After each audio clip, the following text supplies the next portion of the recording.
Assalamualaikum warahmatullahi wabarakatuh.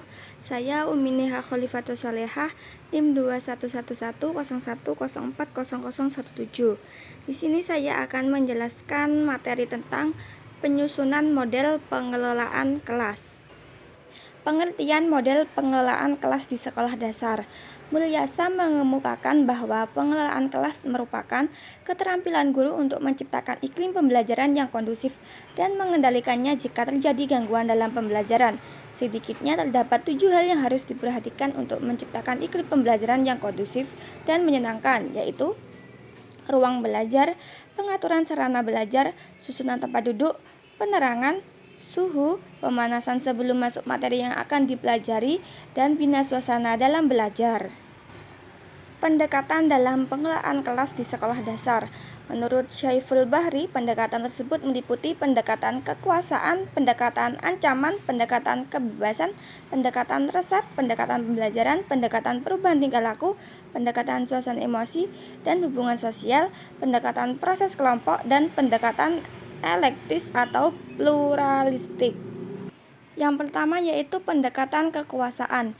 Di dalam kegiatan pembelajaran, faktor kedisiplinan adalah kekuatan utama untuk dapat menciptakan suasana belajar yang kondusif.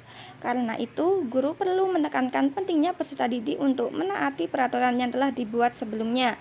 Berbagai peraturan itu ibaratnya adalah penguasa yang wajib untuk ditaati.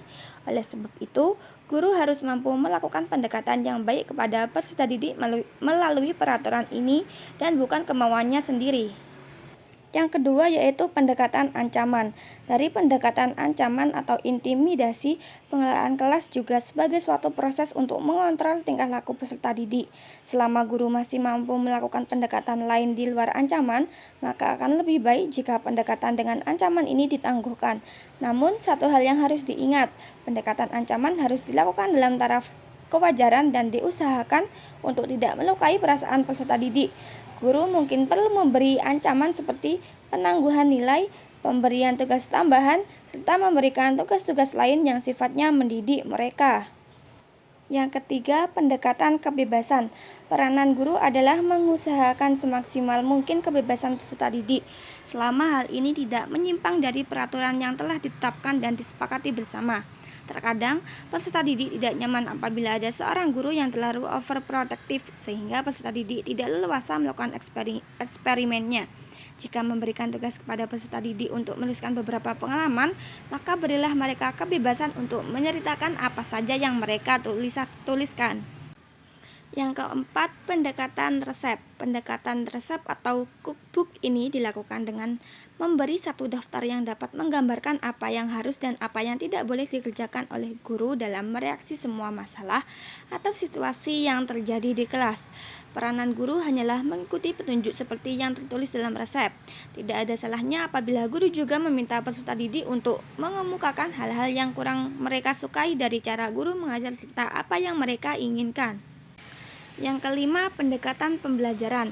Pendekatan ini menganjurkan tingkah laku guru dalam mengajar untuk mencegah dan menghentikan tingkah laku peserta didik yang kurang baik.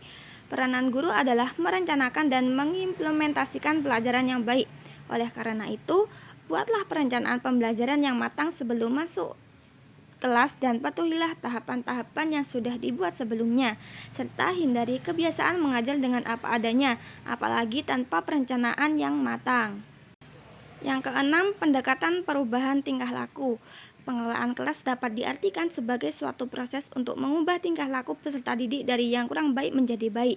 Tingkah laku yang baik atau positif harus dirangsang dengan memberikan pujian atau hadiah yang menimbulkan perasaan senang atau puas.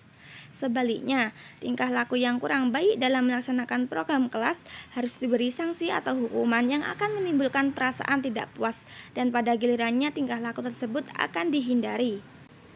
Yang ketujuh, pendekatan suasana emosi dan hubungan sosial. Pendekatan pengelolaan kelas Menurut pendekatan ini, pengelolaan kelas merupakan suatu proses menciptakan iklim atau suasana emosional dan hubungan sosial yang positif dalam kelas.